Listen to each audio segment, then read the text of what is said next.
All right, we had a couple requests to go over iron bias on the Vanquish and Equinox. So I have a couple things set up over here, a couple targets, and then I have some buried in the test garden. And we'll go over that with the Vanquish and the Equinox, and I'll just show you the difference. And it's really up to you whether you decide to use it or not. Each one of them has their benefits, low and high iron bias. But so what iron bias does is we have some 3 rusted pieces of iron here, and they all sound good no matter what way you come at them. They all sound good. So that's low iron bias. Low iron bias separation. That's a nickel. That's a dime. One pass, catches it. Catches the nail.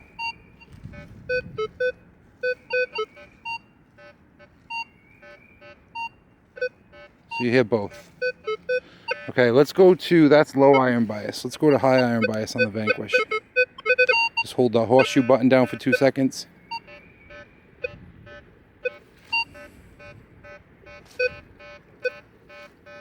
So you're definitely going to dig a lot less iron, big iron, with the iron bias on high. That's what the iron bias is doing. It's trying to ignore big pieces of iron and some bottle caps. So now the iron bias on high, let's see how it separates. Right here, flat plane test, it does pretty good. Over in the test garden here, I have, what's this, 4-inch bottle cap. That's the iron bias on high. So it's doing a good job there. Put the iron bias at low. Bottle cap sounds good.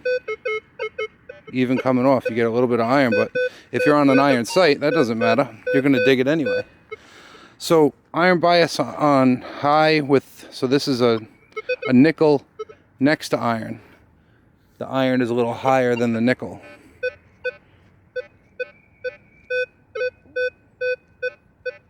Okay, you hear iron in with it. But it's just not a good clear signal. Put the iron bias at low. And that's a 12-13 right there. So the high iron bias is masking that in the ground. So we'll turn on it. We'll go back to high iron bias. Sounds awful. Negative numbers. So the high iron bias in this situation is masking it. We'll go to low iron bias. Perfect nickel tone.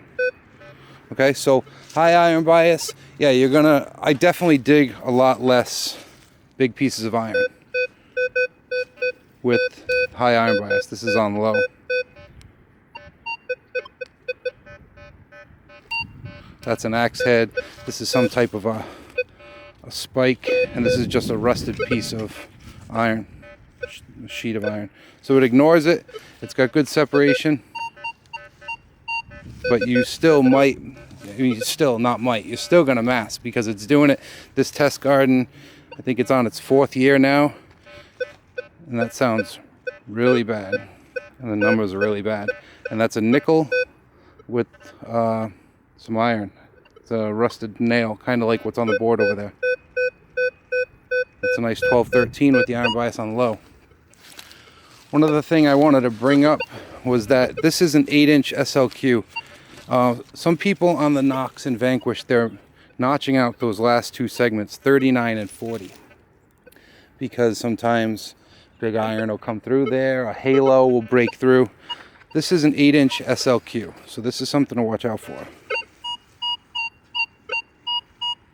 This 39, nice consistent 39, 40. So if you're masking those, if you're notching those 2 out, be careful because you're going to potentially miss some nice silver right there. That's an 8-inch SLQ. This is a 9. This Vanquish completely maxed out.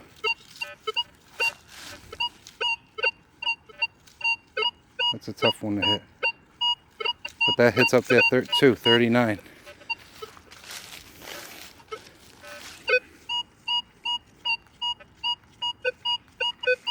That's 8-inch. So between 8 and 9, that's like the breaking point right there. It's tough to hit. But 8 comes through nice and clear.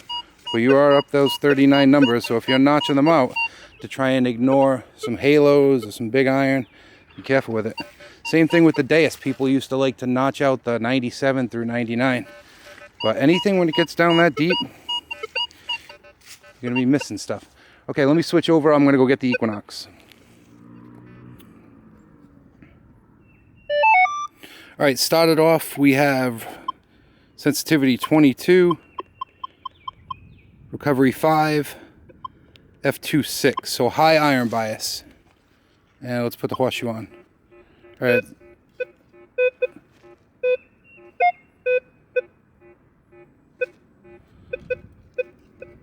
Telling us it's iron. Okay, user profile I have set to FE0 with low iron bias.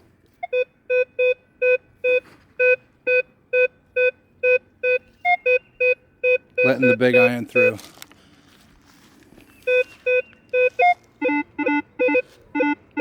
Even low iron bias is breaking up that piece. All right, high iron bias.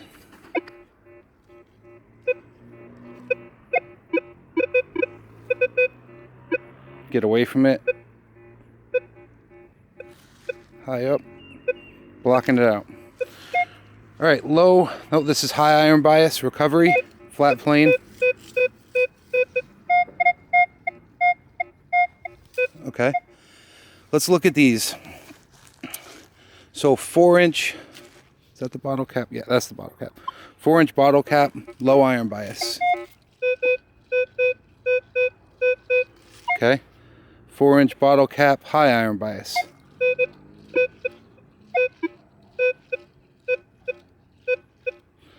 All right, nickel next to iron on, this is high iron bias.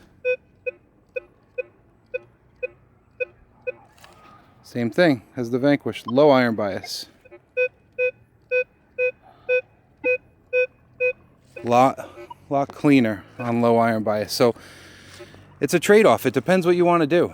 It depends if you want to have a pretty smooth hunt, just cherry picking, yeah, you go with high iron bias. If you're on a relic site, I would definitely stay away from the high iron bias because you're gonna be masking. Yeah, you might dig some iron, but on a relic site, hey, that's cool. You're digging horseshoes and ox shoes, and this is the washer, the iron washer, low iron bias.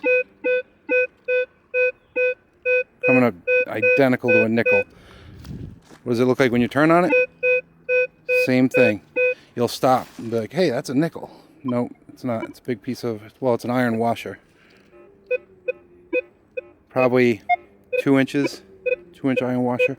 And there's high iron bias. So if I was cherry picking, just relaxing, sure, I'd use the high iron bias. I'm gonna dig a lot less crap.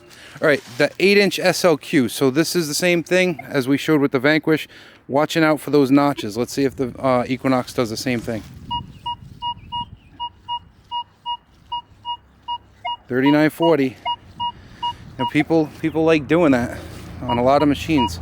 But when you have nice deep targets that have been marinating in the ground for a while, they give off some high numbers. You're not even going to hear that if you notch out those other two. There's the 39. Let's see if this, how it sounds on the 9-inch. This is the 9-inch. Same target, SLQ, but 9-inch. That's a tough one.